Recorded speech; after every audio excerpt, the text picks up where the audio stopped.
Can you make accurate split-second decisions? Have you got good vision in order to determine any violations during play? Are you physically fit and able to stand, walk, run, or squat for extended periods during games and events? Can you concentrate for extended periods of time? If you have said yes to these questions, the occupation of sports umpire might be the one for you. Umpires and referees ensure that competitors in sports events follow the rules and regulations of the game or event. They make decisions regarding play and have the power to impose penalties upon individuals or teams that break the rules. In specific instances, the umpire will inspect sports equipment or will examine participants to ensure compliance with rules and safety regulations.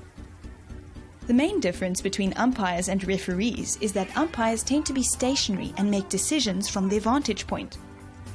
Examples would be cricket and tennis umpires. Referees run along with the players on the field when officiating over a game. Examples of sports that use referees would be rugby and hockey. Each sport has its own set of rules and regulations, and the same game played at different levels has its own distinct rules. Umpires and referees must have in-depth knowledge of the rules of the game they are officiating. When overseeing a game, officials must anticipate the direction of play and ensure that they are in the best position to see the action, assess the situation, and determine if any violations of the rules of the game have been made. Although these officials usually rely on their judgment to call out infractions and penalties, these days, increasingly sophisticated cameras and sensors are used to ensure that the correct call is made. During the game, these officials signal to players or other officials to make them aware of violations or to regulate play.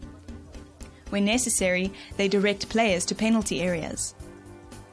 They often act as the timekeeper and start the game and keep track of the time elapsed during the game. They will stop or restart play for halftime or full-time. Regardless of the sport, the job is highly stressful because these officials often must make split-second decisions that sometimes result in strong disagreement being conveyed by opposing team players and spectators. Depending on the level of the game being officiated, the official may be expected to report to regulating organizations regarding complaints made and actions taken. These may include fines or other disciplinary actions required against sport participants or teams. Working as an umpire or referee is usually a part-time occupation, and most of these officials are employed in other primary occupations. Most begin by officiating at school-level sports and then advance to club or varsity level. A relevant South African Sports Association accredited refereeing or umpiring qualification is required. These officials attend ongoing training sessions and seminars, allowing them to learn about rule changes and improve their skills. Some associations require officials to attend annual training workshops before renewing their refereeing or umpiring license. Experience as well as level of accreditation for umpires and referees becomes more stringent as the level of competition advances.